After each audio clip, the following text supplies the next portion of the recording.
Hello everyone, नमस्कार। स्वागत है आप सबका महिंद्रास के ऑफिशियल यूट्यूब चैनल पर। मैं चांदी महिंद्रास तहे दिल से आप सबका स्वागत करती हूं। तो बज चुके हैं रात के 12 और हम अपने 10 ट्रिकिंग क्वेश्चंस के साथ पूरी तरीके से रेडी हो चुके हैं। तो जितने भी प्यारे साथी कैंडिडेट्स एस्पायरेंट्स हमारे साथ कनेक्टेड हैं, फटाफट कमेंट बॉक्स में आकर आंसर करना स्टार्ट कर देना है। आई होप सबने अपने संडे को बढ़िया तरीके से एंजॉय किया होगा और जो है अब बिल्कुल नए वीक की शुरुआत हो गई। तो नए वीक की शुरुआत नए जोश के साथ करनी है। और पहला क्वेश्चन आ रहा है आपकी कंप्यूटर स्क्रीन पर, एक भी आंसर गलत नहीं होना चाहिए। पहला क्वेश्चन है, in 2021, India is observing which edition of the Dandi March celebration which was led by Mahatma Gandhi? 2021 में भारत जो है, भारत डांडी मार्च समारोह के किस संस्करण का अवलोकन कर रहा है जिसका नेतृत्व महात्मा गांधी जी द्वारा किया गया था? तो आपको बताना है कि ये कौन सा एडिशन है डांडी मार्च का। ऑप्शन है आपके पास 75th नंबर का एडिशन है, 91st है, 82 है या फिर 100 नंबर का एडिशन है। तो आराम से सोच लेना, ईयर ध्यान कर लो पहले। डांडी मार्च सेलिब्रेशन का ये कौन सा एडिशन है? बिल्कुल, अगर हम बात करें तो 2021 का कौन सा एडिशन है भाई? 91st एडिशन है। जल्दी से कमेंट बॉक्स में लिखकर बता दो कब जो है शुरुआत हुई थी डांडी मार्च की महात्मा गांधी जी के द्वारा। नेक्स्ट बढ़ रहे हैं अगले क्वेश्चन की तरफ। India's first centralized air condition AC railway terminal sir M Visvesvaraya terminal has been set up in which city? Bharat का पहले केंद्रीकृत वातानुकूलित रेलवे टर्मिनल जिसे जो है सर एम विश्वेश्वरैया टर्मिनल किस शहर में स्थापित किया गया है? तो ये जो है सबसे पहला इंडिया का कंडीशनल पूरी तरीके से एयर कंडीशन सेंट्रलाइज्ड सिस्टम पर काम कर रहा है ऐसा रेलवे टर्मिनल है जो मोक्षगुंडम विश्वेश्वरैया जी के नाम पर बनाया गया है। और बिल्कुल इसे एस्टैब्लिश कहाँ किया गया है? बेंगलुरु में इसे एस्टैब्लिश किया गया है। तो आप देख पा रहे हो एम विश्वेश्वरैया जी के नाम पर जो है इस टर्मिनल को बनाया गया है। मोक्षगुंडम विश्वेश्वरैया जी की बात करें तो याद आ गया होगा, planned economy for India book इन्होंने लिखी थी और इसी के कंसेप्ट को लेकर प्लानिंग कमीशन योजना आयोग की शुरुआत की गई थी। और मोक्षगुंडम विश्वेश्वरैया जी के नाम पर एक दिवस भी मनाया जाता है। जल्दी से कमेंट बॉक्स में लिखकर बता दोगे कि इनके उपलक्ष्य में कौन से डे को सेलिब्रेट किया जाता है। नेक्स्ट बढ़ रहा है अगले क्वेश्चन की तरफ। The sounding rocket system RH-560 was recently launched by ISRO. These RS-560 belong to which series of sounding rockets of ISRO? Sounding rocket RH-560 हाल ही में इसरो द्वारा लॉन्च किया गया है। आपको बताना है ये जो RH-560 है ये इसरो के साउंडिंग रॉकेट की किस श्रृंखला से संबंधित है? तो जल्दी से बता दो भैया किस सीरीज से संबंधित है? रोहिणी सीरीज ऑफ रॉकेट से है, अपर्णा, गंगा या फिर शौर्य? तो अगर हम बात करें तो RH का फुल फॉर्म ही है, तो कौन सा हो जाएगा? रोहिणी सीरीज 560 का ये रॉकेट है। अगर हम बात करें तो 12 मार्च को इंडियन स्पेस रिसर्च ऑर्गेनाइजेशन ने रोहिणी सीरीज का RH-560 Satish Dhawan space centre Sriharikota Andhra Pradesh से इसे क्या किया? लॉन्च किया है। ये जो साउंडिंग सिस्टम है अगर हम बात करें तो ये अपर एटमॉस्फेरिक रीजन्स की स्टडीज करेगा। इसके अलावा एल्टीट्यूड वेरिएशंस, न्यूट्रल विंड्स और प्लाज्मा डायनेमिक्स में भी मदद करेगा। अगर हम बात करें इस RH-560 की तो नाम कैसे निकल कर आया है? RH स्टैंड्स फॉर रोहिणी और 560 जो है जो डायामीटर है रॉकेट का mm में उसे ये क्या कर रहा है? रिप्रेजेंट कर रहा है। रोहिणी सीरीज की रॉकेट्स की बात करें तो 1975 में sounding rockets of ISRO launch किया गया था। Rohini sounding rockets RSR program को लॉन्च किया गया था। 3 रोहिणी सीरीज के साउंडिंग रॉकेट्स हैं, RH-200, RH-300 MK2 और RF-560 MK2 जो अंडर ऑपरेशन में है। नेक्स्ट पढ़ रहे हैं अगले क्वेश्चन की तरफ। अगला क्वेश्चन आ रहा है आपकी कंप्यूटर स्क्रीन पर, वो ये है, इनमें से कौन सा स्टेटमेंट जो है वो गलत है? आपको बताना है जो सही नहीं है। किससे रिलेटेड? क्वाड से रिलेटेड, मतलब क्वाड्रिलेटरल सिक्योरिटी डायलॉग। तो क्वाड कंट्रीज के बारे में आपने सुन ही लिया होगा अभी तक। क्वाड का जो है सम्मेलन हुआ है क्वाड कंट्रीज का, तो क्वाड्रिलेटरल सिक्योरिटी डायलॉग से रिलेटेड इनमें से कौन सा स्टेटमेंट जो है वो गलत है, करेक्ट नहीं है? आपको बताना है, सही नहीं गलत स्टेटमेंट बताना है। पहला स्टेटमेंट है, Australia left this group, मतलब Quad group, in 2008 after pressure from China and rejoined only in 2017. Australia ने 2008 में इस समूह को चीन के दबाव में छोड़ दिया था और 2017 में वे फिर से जुड़ गया। दूसरा statement, Australia's acceptance of Malabar exercise 2020 will initiate first all member naval exercise of Quad. Malabar exercise 2020 की ऑस्ट्रेलिया की स्वीकृति पहले क्वाड के सभी सदस्य नौसैनिक अभ्यास शुरू करेगी। तीसरा statement, code was initiated by president George W Bush of United states. Code की शुरुआत अमेरिका के राष्ट्रपति जॉर्ज डब्ल्यू बुश ने की थी। और लास्ट स्टेटमेंट है, recently first summit of code has taken place. हाल ही में कोड का पहला शिखर सम्मेलन जो है वो हुआ है। आपको बताना है कि इन स्टेटमेंट में से कौन सा स्टेटमेंट जो है वो गलत है। तो अगर हम बात करें तो ये लास्ट वाला स्टेटमेंट तो सही है, पहला शिखर सम्मेलन हुआ है, ठीक है। जो स्टेटमेंट गलत है वो कौन सा स्टेटमेंट है, सी वाला। क्वाड की शुरुआत जो है वो जॉर्ज डब्ल्यू बुश यूएसए के जो प्रेसिडेंट है उनके द्वारा इनिशिएट नहीं किया गया था। आप सारे स्टेटमेंट को देख लेते हैं। तो पहला स्टेटमेंट ये था कि 2008 की अगर हम बात करें तो विड्रॉ किया था ऑस्ट्रेलिया ने, उसके अलावा 2017 में वो फिर से जुड़ गया था, तो ये स्टेटमेंट बिल्कुल सही है। दूसरे स्टेटमेंट की बात करें तो 2020 में ऑस्ट्रेलिया ने मालाबार एक्सरसाइज को ज्वाइन किया था और कोड कंट्रीज की नेवल एक्सरसाइज हुई थी, ये एकदम सही स्टेटमेंट है। थर्ड स्टेटमेंट तो था वो गलत था। अगर हम बात करें तो ये क्वाड की शुरुआत 2007 में प्रेसिडेंट शिंजो अबे जो जापान के थे उनके द्वारा इसकी क्या की गई थी, शुरुआत की गई थी। और इंडिया की तरफ से मनमोहन सिंह जी जो प्राइम मिनिस्टर थे और वाइस प्रेसिडेंट यूएसए के जो डिक चेनी थे और prime minister John Howard Australia के थे, उनने शुरुआत की थी।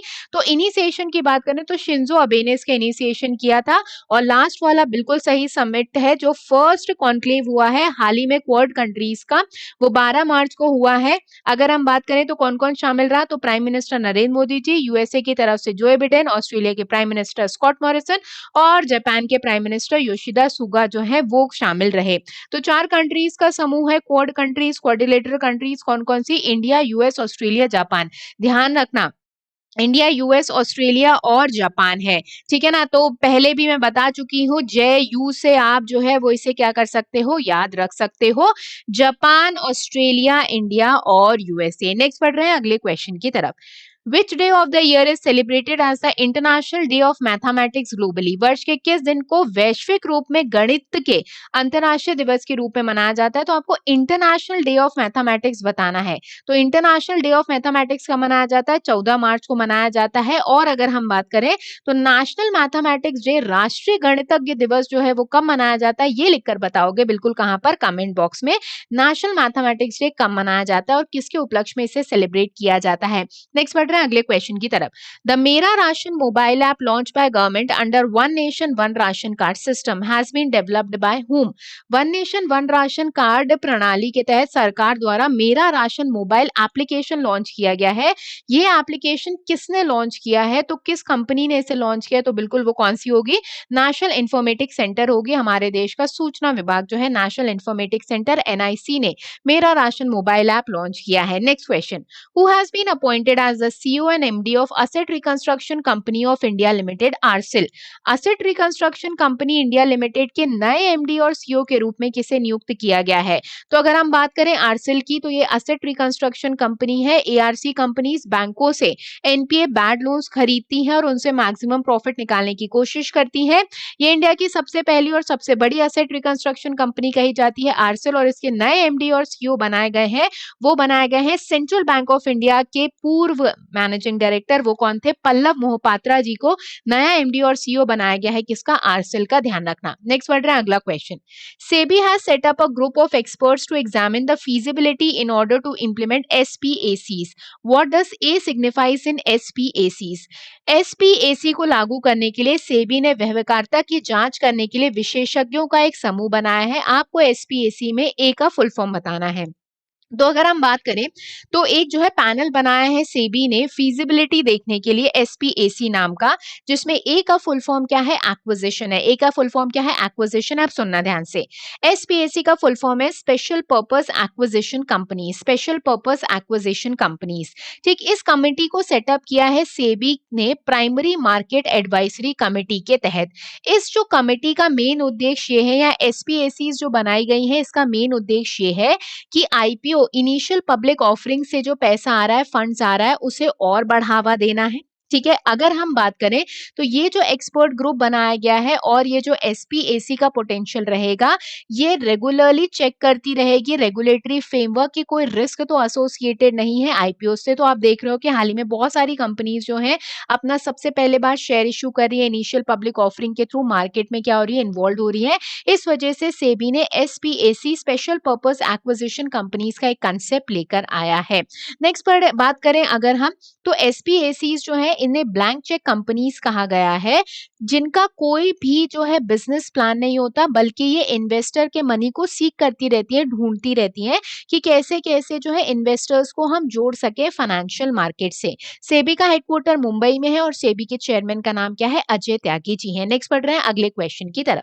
Which country hosted the BRICS contact group on economic and trade issues, जिसे CGTEITE मीटिंग इन मार्च 2021? मार्च 2021 में किस देश ने आर्थिक और व्यापार मुद्दों के तहत CGETI पर ब्रिक्स संपर्क समूह की मेजबानी की है? तो CGETI का फुल फॉर्म है contact group on economic and trade issues की जो है मीटिंग होस्ट की है ब्रिक्स की, और बिल्कुल किसने की है? इंडिया ने, क्योंकि इंडिया जो है वो ब्रिक्स की मेजबानी कर रहा है। अगर हम बात करें तो इस बार की थीम थी BRICS at the rate of 15, intra BRICS cooperation for continuity, consolidation and consensus. Theme बहुत इंपॉर्टेंट है। नेक्स्ट पढ़ रहे हैं अगले क्वेश्चन की तरफ। Which organisation signed a pact with Bhutan Kolongchu Hydroelectric Limited (KHEL) to finance the hydroelectric project of 600 megawatt at the Thaingstaste, Bhutan? किस संगठन ने भूटान के खोगलोचू हाइड्रो एनर्जी पावर प्लांट के साथ एक समझौते पर हस्ताक्षर किए हैं, जो कि भूटान के तग्यासी में 600 मेगावाट की पन बिजली परियोजना का वित्तोषोपण जो है वो करेगा? तो भूटान के कोलोंगचू हाइड्रो एनर्जी लिमिटेड, जिसे खेल के तौर पर भी जाना जाता है, इसके साथ साइन किया है पैक्ट, अग्रीमेंट साइन किया है हमारे देश की REC rural electrification cooperation limited ने और दूसरी पावर फाइनेंस कॉर्पोरेशन ने। तो दोनों मिलकर जो है भूटान के कोंगचूचू हाइड्रो इलेक्ट्रिक पावर प्लांट में हाइड्रो इलेक्ट्रिक प्रोजेक्ट में क्या करने वाले हैं? मदद करने वाले हैं। तो नेक्स्ट अगर हम बात करें इसी से रिलेटेड, तो REC और PFC दोनों का हेडक्वार्टर कहाँ पर लोकेटेड है? न्यू दिल्ली में लोकेटेड है। अगर हम बात करें तो इसमें जो है फाइनेंशियल सपोर्ट भी दिया जा रहा है REC और PFC की तरफ से 70:30 के रेशियो में प्रोजेक्ट को फाइनेंसिंग दी जा रही है। तो भूटान में बहुत सारे प्रोजेक्ट्स में इंडिया हेल्प कर रहा है। भूटान की कैपिटल थिम्पू है और करेंसी क्या है? गल्ट्रम है। नेक्स्ट बढ़ रहे हैं अगले क्वेश्चन की तरफ। तो कल का आपका क्वेश्चन ये था, और वो ये था लास्ट क्लास का, कि first female prime minister of the world बताना है। तो बिल्कुल सबने सही आंसर दिया था। सिरिमावो का नाम जो है सबने आंसर किया था, और कहां से है ये भी सबने बता दिया था। तो वेल डन एवरीवन। आज का क्वेश्चन है आपकी कंप्यूटर स्क्रीन पर, वो ये है, in which year did the third round table conference takes place? तृतीय गोलमेज सम्मेलन किस वर्ष हुआ था? तो आंसर आपको बताना है कमेंट बॉक्स में लिखकर कि तृतीय गोलमेज सम्मेलन जो है वो किस वर्ष हुआ था। तो बिल्कुल ये जो है वीडियो खत्म होने के बाद नीचे कमेंट बॉक्स एक्टिवेट हो जाएगा, तो बिल्कुल अपना आंसर लिखना ना भूलिए, और बाकी सारे राउंड टेबल कॉन्फ्रेंस के ईयर्स भी जो है वो याद रखने हैं, क्योंकि इंपॉर्टेंट रहेगा। सुबह 6:30 बजे सर के साथ जुड़ना मत भूलिएगा करंट अफेयर्स एनालिसिस के साथ, ताकि दिन भर की न्यूज जो है वो थोड़ी थोड़ी करके हम पूरी तरीके से कवर कर पाए, कुछ सुबह और कुछ रात में क्वेश्चंस के माध्यम से। आज के सेशन को यहीं पे एंड करते हैं। जितने भी प्यारे साथी कनेक्टेड थे, अगर अभी तक चैनल को सब्सक्राइब नहीं किया तो चैनल को सब्सक्राइब करना ना भूले। जाते जाते लाइक बटन दबाते जाएगा। Thank you very much to everyone. अपने अपने परिवार का खूब ध्यान रखिएगा। शुभ रात्रि, गुड नाइट, जय हिंद।